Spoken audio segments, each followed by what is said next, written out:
มาบ้านไอ้แจ็คสันจอบเบิ่งด้วยแจ็คสันเราก็น่าเห็นอย่าง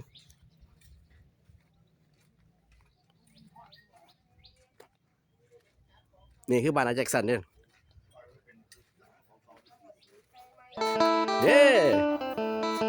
เราอยู่พอดีเลยไอ้แจ็คสันน่ะ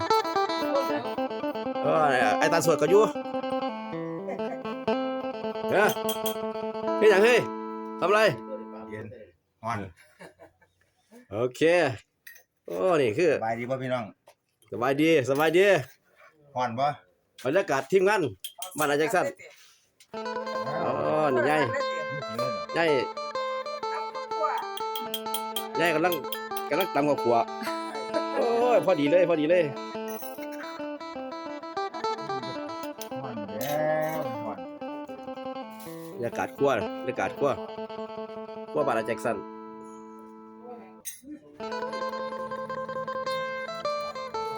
บรรยากาศรอบใบครับตอนนี้คือทิ้งมันกำลังพักผ่อนกันนะเพราะว่ามื้อแรงก็สิออกนี่ทีมงานบ้านไอ้แจ็คสันเรามี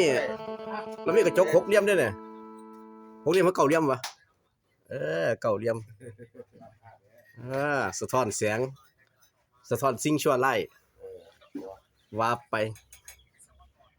จัดไปอันนี้คือทีมงานรังสรรค์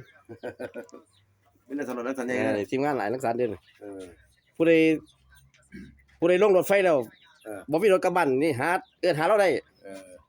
ไอ้เราสิอยู่ช่วงตี 2ตี 3สิครับสายรถไฟบ้านไฟเด้อสู้ใกล้ๆถึงได้เราสิอยู่น่ะสายรถไฟเสียใจได้ออกลมไฟเสียสุกแล้วเสียใจได้เลยโอ้ยสวนยิ้มเลยสวนยิ้มเลยพี่ชัยกับเจไม่สุดเลยกับเจไง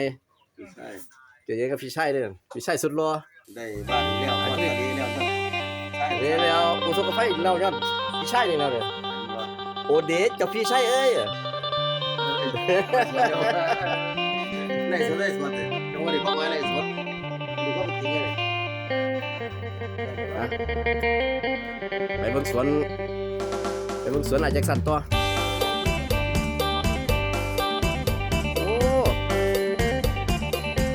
น้ำดอกไม้ตัวเนี่ยน้ำดอกไม้ไอ้แจ็คสันน่ะ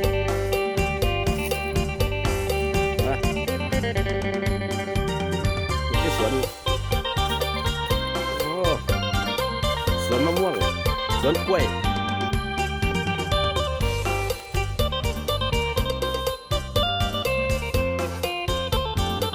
เบิ่งสวนผักไอ้แจ็คสันต่อรบโอ้ปลูก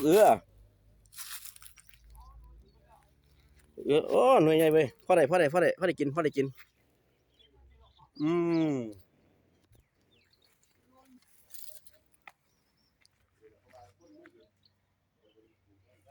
นี่คือสวนผักสวนครัวรั้วกินได้